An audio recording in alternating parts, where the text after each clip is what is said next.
Sebutkan saudara kita tentang Nahdlatul Ulama NU. Sebutkan tentang saudara kita yang ada di Persis. Sebutkan sesaudara kita yang ada di kelompok perjuangan Ikhwanul Muslimin. Sebutkan sesaudara kita yang mana saja yang akan kita sebutkan. Mereka Ahlus Sunnah wal Jamaah seluruhnya. Berangkat dari kelebihan dan kekurangan mereka, mereka saudara kita, kita saudara mereka. Kalau setiap kelompok berpikir macam ini, maka akan ketahuan bahwa kita sesama kita tidak layak untuk dibentur-benturkan dan tidak pantas untuk saling bermusuhan. Musuh kita yang nyata adalah Yahudi, Zionis Israel. Musuh kita yang nyata adalah Nasara yang memerangi Islam yang di bawah payung PBB dengan Amerikanya. Musuh kita yang nyata pada hari ini adalah Syiah yang dipimpin oleh Iran di seluruh dunia. Ini musuh kita yang nyata. Jelas siapa di hadapan kita. Tetapi umat Islam dibentur-benturkan dengan isu-isu yang mereka yang buat, orang kafir itu buat, termasuk Syiah yang buat, semacam Wahabi dan segala macamnya. La haula wala quwata illa billah. Ibarat Allah, tentang masalah ini perlu saya beritahukan dan semoga saja nasihat ini bermanfaat untuk saya, saudara saya yang tercinta seluruh Ahlus Sunnah wal Jamaah dimanapun berada. Hari ini Arab Saudi diserang habis-habisan. Amerika juga bersatu dengan Iran. Iran berarti di belakangnya ada Rusia, ada Cina, ada India dan lain-lainnya. Ini adalah blok timur. Amerika sebagai energi terkuat yang ada di PBB menyatakan Iran adalah saudara kita. Sekarang di Iran, seluruh kota-kota yang ada di Iran hari ini ibarat Allah, semua tulisan-tulisan matilah Amerika di dinding-dinding di mana saja sudah mereka hapus. Yang digantikan dengan matilah Saudi, matilah Saudi, matilah Saudi.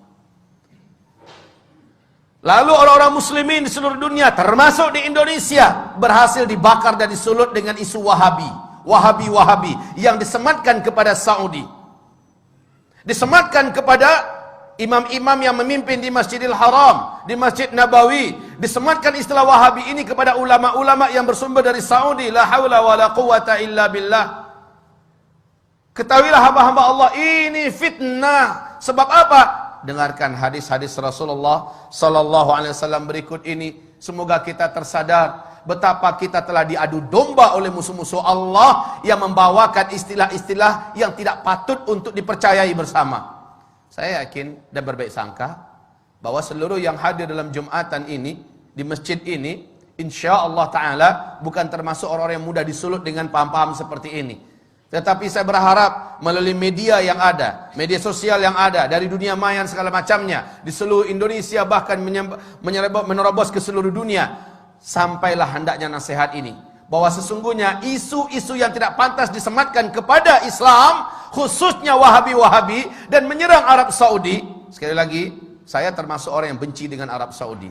Dulu, kenapa? Loyalitas Arab Saudi pada Amerika. Loyalitas Arab Saudi kepada Zionis Israel, loyalitas mereka. Tapi ketika Arab Saudi jatuh ke tangan orang yang saleh, insyaallah, Allahu a'lam, di tangan Raja Salman, bagaimana dia mendeklarasikan kesatuan umat Islam di atas kepentingan Islam, bagaimana dia bersumpah bahwa akan membebaskan Al-Quds, bagaimana dia menyatakan baraknya terhadap segala macam kejahatan-kejahatan yang dilakukan oleh Timur dan Barat, terkhusus oleh PBB, dan tidak mau diatur oleh PBB.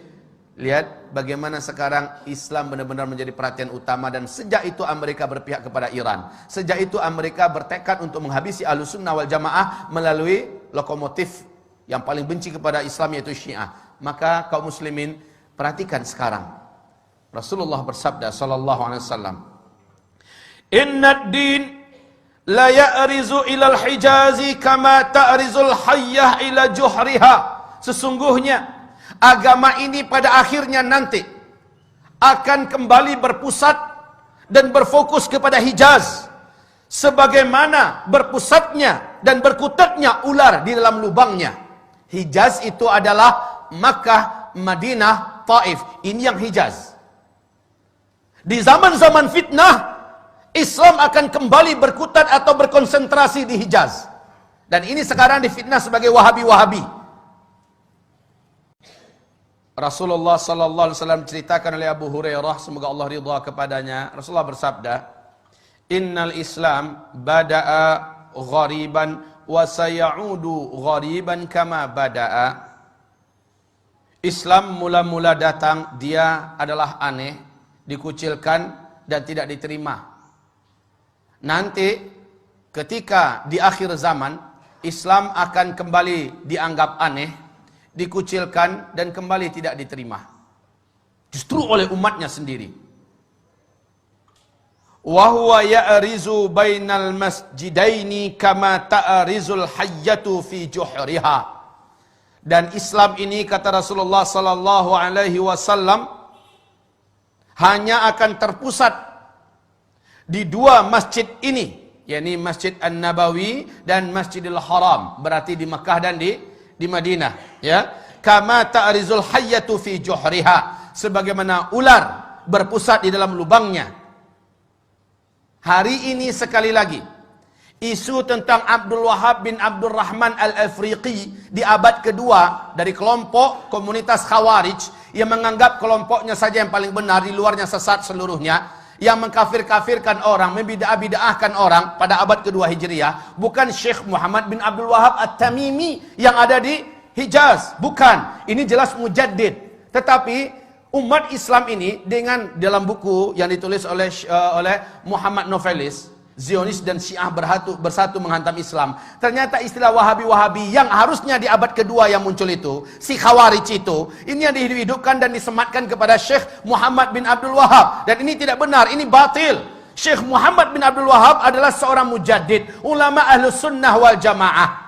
Lihat seluruh bacaan-bacaan yang ditulisnya, lihat seluruh gubahan-gubahannya, lihat seluruh penyampaiannya, sama dengan yang ada pada umat Islam pada hari ini, baik yang dipakai dan diamalkan oleh NU, baik yang dipakai oleh umat Islam yang ada di Muhammadiyah, baik yang dipakai oleh Ahlussunnah wal Jamaah yang ada di mana-mana. Tapi yang ditulis, yang diucapkan, dilafazkan oleh sang Khawarij abad kedua Hijriah, yakni Abdul Wahab bin Abdul Rahman, ini dia yang sesat, menyesatkan. Tapi orang-orang Syiah menyematkan ini kepada Syekh Muhammad bin Abdul Wahab. Inilah kebatilan yang nyata, ibarat Allah yang kami muliakan.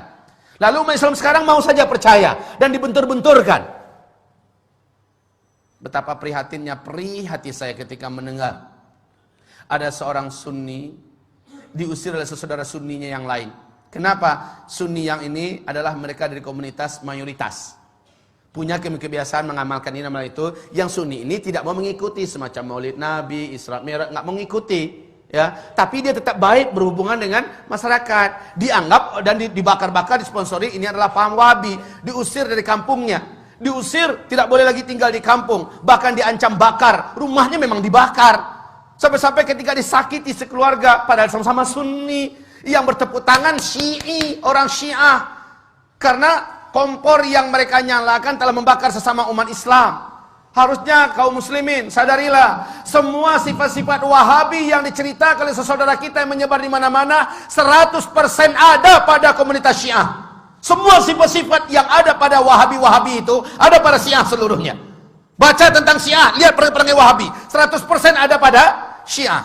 Yang maling mereka, yang teriak maling mereka, dan mengadu domba sesama umat Islam. Sadarlah, sadarlah. Wahai saudaraku, jangan mau dibentur-benturkan. Cintai saudaramu. Dan kata Rasulullah SAW, la tadkhulul jannah hatta tu'minu. Kamu tidak akan pernah masuk ke dalam surga sampai kamu menjadi orang yang beriman.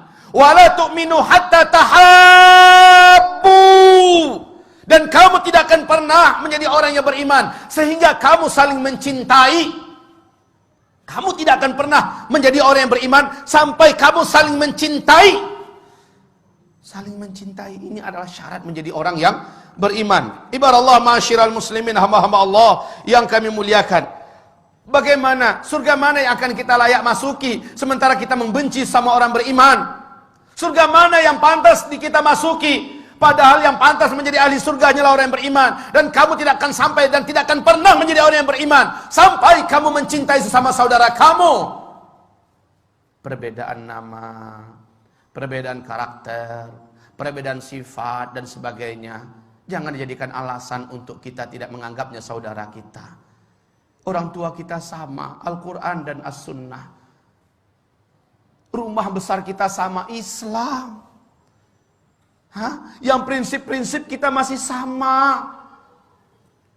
Hanya perbedaan-perbedaan ini jangan sampai kita mau dicabik-cabik. Ini yang menjadikan setan itu, walakin fit tahrishi bainahum, akan tetapi dengan memecah belah dan mengadu domba sesama mereka. Di sini pintunya yang didapat oleh setan ada pada umat ini. Semoga hamba Allah yang menyampaikan diampuni oleh Allah Subhanahu wa taala ketika hamba ini melakukan khilaf dan salah dan berkata-kata.